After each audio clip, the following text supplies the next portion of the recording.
Hi guys, how are you? So today let's talk about the theory of the language and the functionality of that.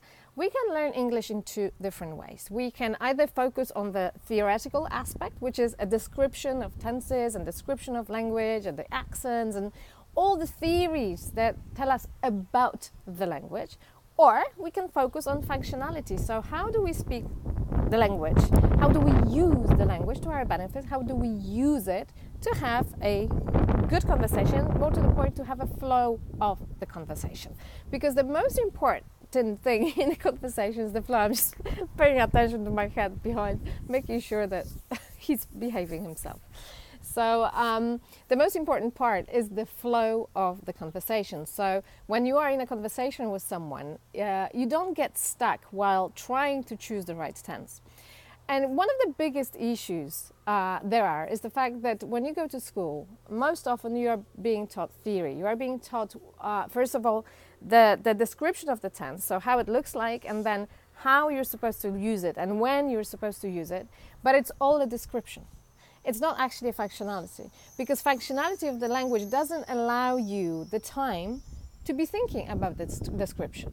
So what I have been telling you all along, and what I emphasize systematically, is that you stop focusing on the theory, because theory is for people who just have the love of language, who want to learn more about language, who want to learn why and how it shifts, etc., etc. But it's not to do with everyday communication. If you want to use a functional language, if you want to have a conversation, you need to forget about the theory, because theory will be something that will be keeping you stuck when you're trying to have a normal chat. So how does that work in practice? Let's talk about a present perfect that we spoke about last week. So many of you come to me and say, okay, present perfect is this time, or is the tense when the action started in the past and has got either some result or some influence on the current situation now, and you can observe this dependency between the past and the present. And it all sounds very good, but when it comes to communication, it's very, very difficult to try and match this description to what you want to say. It would be much easier to look at this from a functional point of view, which is look at what sort of time frame we use it in. So when we speak present perfect, we usually use phrases like already, just, not yet.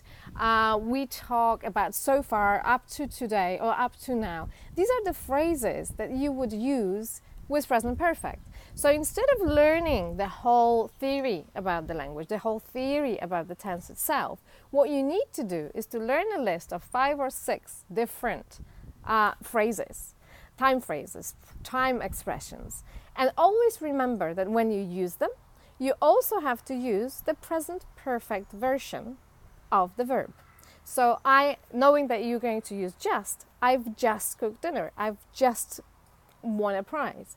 Knowing that you're going to use already, I have already spoken to him today. So already have spoken, just have done. So you have both sides of the sentences aligned. Knowing that just and already is here, you know that present perfect is right at the front. Same with every other tense. So if you've got present simple tense, you know that you use sometimes, always, usually, never, from time to time. So you know that when you're going to say, I usually drink tea in the morning, I usually drink tea in the morning. So the present tense of the verb. I often go to the cinema. I often go. Go would be the normal present form of the verb. Same with the past. Yesterday, 2 days ago, 3 months ago. So yesterday I went to the cinema. Yesterday, went. Past form of the verb, knowing that I've got yesterday here. 2 weeks ago, I bought. 2 weeks ago, past tense, I bought. Past form.